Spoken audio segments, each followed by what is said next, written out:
नमस्कार, आप देख रहे हैं तरंग 24 न्यूज़। मैं रवि कुमार पांडे आप लोगों के साथ बड़ी खबर के साथ हाजिर हुआ, जो आप लोगों को बताना चाहूँगा कि जीवन यापन करना काफ़ी मुश्किल है। कोरोना काल से लोग जब निकल कर आए बाहर तो देखने को ये मिलता है कि ना घर में है कुछ, ना अकाउंट में बचा बैंक में। लेकिन यहाँ पर कुछ लोग अगर मजदूरी कर लेते हैं या फिर खुद का अपना शिल्प का बिजनेस भी करते हैं, वो भी जीवन यापन नहीं करने पाते। कुछ दबंगों के द्वारा ऐसा कर दिया जाता है कि लगता है कि उनकी जान चली जाएगी। देखने को ये मिल रहा है आपको कि यहाँ पर एक झुंडी झोपड़ी की तरह की यहाँ पर एक छोटा सा मकान बना हुआ था, जो कि कच्ची मिट्टी की पूरा यहाँ पर यूज़ किया गया इसमें।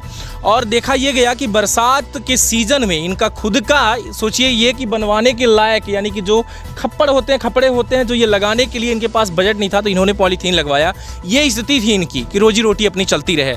2 बच्चों 4 बच्चों की जो माँ है, आपको दिखाई दे रहा है कि यहाँ पर एक महिला है, ये उन्हीं का ये टोटल दुकान है। हम घुस के दिखाएंगे यहाँ पर इसकी स्थिति क्या है। ये देख पा रहे होंगे आप लोग, ये इनका एक दुकान है जहाँ पर देखने को मिल रहा होगा कि ये इनकी जो भट्ठी थी, जहाँ पर ये चाय समोसा जो भी यहाँ बनाती रहीं, पूरी तरीके से नाश्ता जो बनाती रहीं, देखने को मिल रहा है कि पूरी तरीके से गिरा दिया गया है। वहीं दूसरी तरफ आप उधर देखेंगे जहाँ इनका घर है, जो गेट है, आप देखिए यहाँ कि ये किस तरीके से छोटा सा घर बनाया गया है। यहाँ पर पूरी व्यवस्था ये इन्होंने किया है, लेकिन ये जो किया गया है, ये इस स्थिति में देखा ये जा रहा कि सामने जो है आपको पूरा ये गिरता हुआ दिखाई दे रहा है, ज़मीन पे रखा हुआ है। ये बरसात के कारण नहीं बल्कि दबंगों के कारण यहाँ पर ये रखा हुआ है। कहा यह जा रहा है कि बगल में यहाँ पर यादव समाज का कोई ज़मीन है, जो यादव परिवार की, उस पर ये धौंस जमा रहे हैं कि ये जो ज़मीन है वो हमारी है, खाली कर दो। हालांकि हम इसकी पुष्टि नहीं करते कि ये उनकी है या सरकार की है कि क्या है। इनके कहने पर जो ये कह रहे हैं हम वो बातें आपको बता रहे हैं। हम जानेंगे इनसे कि क्या स्थिति रही। और यहाँ पर आपको देखने को जो मिल रहा है स्थिति, वो काफ़ी दयनीय है। बाहर से आप देख पा रहे होंगे कि पूरा ये आपका कि बिल्कुल धंसा जा रहा, ज़मीन में रखा जा रहा है। इसका जो जिम्मेदार है, कौन जिम्मेदार है, वो खुद बताएंगे आपको कि किस तरीके से इसकी स्थिति बनी हुई है। क्या नाम है आपका? हमारा सरोज तिवारी। तो ये किसने किया? ये लोली यादव, भूपेंद्र यादव, उनकी माँ आज हमको 1 महीने से वो परेशान कर रही। मगर कल हम अंदर लेटे थे तो इन लोग तीनों जन आए तो मेरा घर गिरा के लकड़ी वकड़ी सब उठा लगे, एक भी लकड़ी नहीं। हम अंदर जब जागे तो हम डर आ गए, तो हम बाहर निकले ही नहीं। तो हमारे साथ ऐसे ऐसे आज इधर लेटी। जब ये किया गया तो आप यहाँ पर थी? हाँ, हम अंदर थे। हम 2 छोटे से बच्चे के लिए हम बाहर निकले ही नहीं।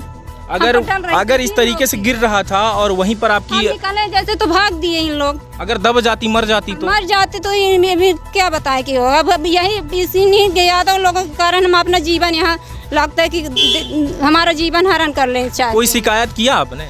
हाँ, शिकायत अब 2 बार 3 बार करते, कहते हैं कि हम अपना घर हटाएंगे, सबके सामने हम ऐसा करेंगे, हम अपना घर लेना चाहते हैं, जब दब जाओ चाहे मर जाओ। यादव लोग यही हमको कहते हैं। क्या इसके लिए आपके पास कोई कोर्ट से नोटिस आई? क्या कोई कोर्ट से नोटिस आई? किसी तरीके का कागज आया आपके पास? हमको खाली करने का कोई नोटिस आया? नोटिस तो अभी नहीं है, जबराई करते हैं। आज ये हमारा 60-70 साल का घर हो गया, सास करे ससुर करे, मैंने जेठ भी करके खत्म हो गया। अब कोई नहीं बैठता, हमारे पास कुछ भी नहीं है आधार। हमारे पति हर समय बीमार रहते हैं। अब हम करते हैं तो हमको इन लोग मारते हैं, गाली देते हैं, गुप्ता देते हैं, हर समय हमें निकालते हैं। कितने बच्चे हैं आप? हमारे 5 बच्चे हैं। पति क्या करते हैं आप? पति हमारे सीरियस है, बीमार रहते हैं हर समय पर। उनको पता नहीं कौन सी ऐसी हुआ कि इतना हमारे पास दवाई कराने के पैसा ही नहीं। मान लीजिए हम यहाँ अपने बच्चे को पाल रहे हैं, तो हमको ये यादव लोग जब से हुआ तो परेशान कर रहे हैं, मारते हैं, गाली देते हैं। उनकी माँ भी अभी लपटने को, हमारे छोटे से बच्चे को लपटने को फिर रिपोर्ट भी कराई हैं आगे से। हम लोग एक सोचते कि हो गए, चलो आपस में पास में है तो एक ना करें, मगर उन लोग हमें मारना, गाली आने को, लपटने की कोशिश करें। अभी हम काल ही दब जाते, अगर ना वो करते, बाहर निकलते तो मार ही डालते। 3 जन रहे तो बिल्कुल। तो आप ये बताइए कि ये इतने सालों से यहाँ पर हैं, इसके पहले कोई आपत्ति या फिर ऐसा फिर कभी किया गया क्या? कभी नहीं किया गया। ये पहले साल ही पहले ये वाले उनके बड़े भाई के थे तो नहीं करते, उनके छोटे भाई ये सब कर रहे हैं। वो कहते हैं कि अब हमारा है। आज तो कोई उनका जितने हैं 5-6 भाई कभी नहीं कह रहे हैं। मतलब 3 साल से उनके में तो मेरा पछीती का घर गिरा दिया, जैसी भी लगा कि मेरा घर भी गिरवाना चाहते हैं। अच्छा, जो आपका मकान है उसके लिए भी आपके पास जमीन नहीं है? नहीं, हमारे पास नहीं है। 50 में है, थोड़ी बहुत उसके सामने है, तो कहते हैं सामने है हमारे घर के, तो हम नहीं ढोंस देंगे। इस तक सबके सामने बोलते हैं। क्या ये आपने नपवाया पटवारी से कि उनके जमीन में ही आता है? बार बार नपाए हैं, 50 में है, मान ली थोड़ी बहुत उसके सामने है तो बोलते हैं कि हमारा खेत के सामने तो मेरा ही हम ढोंस देंगे, सबके सामने वो करते हैं। अच्छा, इस तरीके की आपको ढोंस मिल रही? हाँ, ढोंस मिल रही है, धमकी दे रहे हैं, बार बार मारने भी की कोशिश कर रहे हैं, लपटने को। उनकी माँ 2 बार 3 बार आई हमसे लपटने। तो अब ये बताइए कि आपने FIR किया, सुनिए मेरी बात सुनिए, आपने FIR किया, पुलिस से शिकायत किया, शिकायत के बावजूद भी कुछ नहीं हो रहा, तो अब क्या करेंगे आप? अब हम क्या करें, हमको तो कुछ समझ में नहीं आ रहा। हम यही आप लोगों से विनती कर रहे हैं कि आप लोग हमारा जैसे हो तैसे हेल्प करवाएं, कैसे हमें मजदूरी चाहे दिवाएं, चाहे हम कहाँ अपना बच्चा कैसे पालें। आपने इस ग्राम पंचायत के जो सरपंच हैं उनसे बात किया आपने कि इस तरीके से हमारे साथ हो रहा है, वो कुछ मदद करें?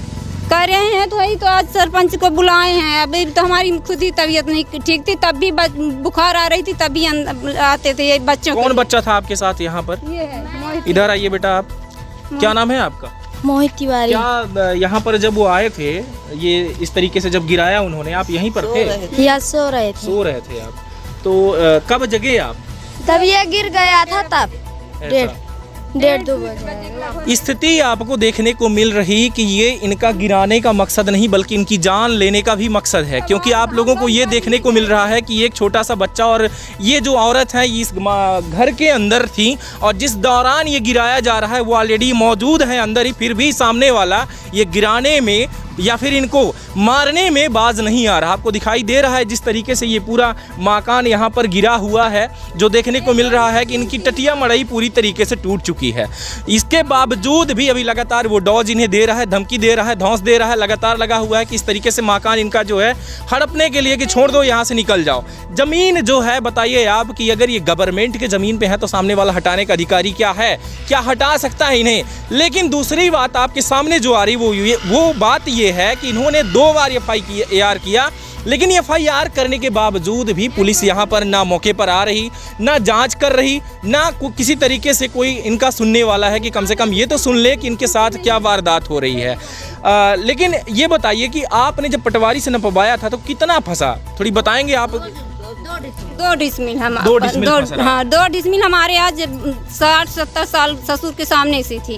अच्छा। हाँ, और उनके मतलब बाबा पुरखा ये बोले थे कि है 50 में, मतलब जितने में जितना में है पंडित उतना आपको दान न कर रहे हैं, इसमें आप खाओ, बाल बच्चे अपना वो करो। अब हम लोग जबराई नहीं कर रहे हैं, ये भी कह दें कि आप चलो बोल दो कि हमारे महतारी बाबू शंकर जी की चीज़ जिसको मानो, बोल दो कि हमारे नहीं दिए थे सियान लोग, तो हम छोड़ने के बोले कि आप ले लो, मगर ये लेटिंग कर देते हैं, गंदगी भी कर देते हैं, हम लोग को मारने के हर में से तंग कर रहे हैं। काफ़ी प्रताड़ित हैं ये लोग, जो कि आप लोगों को देखने को मिल रहा है। लेकिन हम इसकी गुजारिश करेंगे शासन से एक बार कि इस मसले पे जो है, इस गरीब परिवार के 5 बच्चे हैं जो कि इनके पति हैं और ये हैं, यानी कि 7 लोग, एक ही परिवार के 7 लोग सिर्फ यहाँ के एक छोटी सी झोपड़ी से 2 रुपए के धंधे से ये पूरा अपना जीवन यापन कर रहे हैं, लेकिन वो भी जीवन यापन करने को नहीं मिल रहा इन्हें कि अपनी ज़िंदगी को अच्छी तरीके से गुजार तो सकें। हालांकि कोई नौकरी तो मिल नहीं रही, चाहे कितना भी पढ़ लिख लो, क्योंकि आपको पता ही कि सरकार कितनी नौकरी दे रही। लेकिन दूसरा जो मुद्दे की बात है वो ये है कि इनका जो ये झुंगी झोपड़ी है, कम से कम इन्हें जीने या खाने का मौका तो मिले, कम से कम ये अपना जीवन यापन तो कर ले, किसी से भीख मांगने नहीं जा रहे, खुद का अपना खून और पसीना बहाकर और 2 रुपए कमाने की कोशिश कर रहे हैं। धन्यवाद। अभी तक आप देख रहे थे तरंग 24 न्यूज़, और मैं फिर से शासन से गुजारिश करूंगा कि इनकी तरफ एक बार नजरिया जरूर घुमाएं, अपनी नज़र से देखें कि किस तरीके से ये परिवार जी रहा है। धन्यवाद, नमस्कार, जय हिंद। Thank you sir.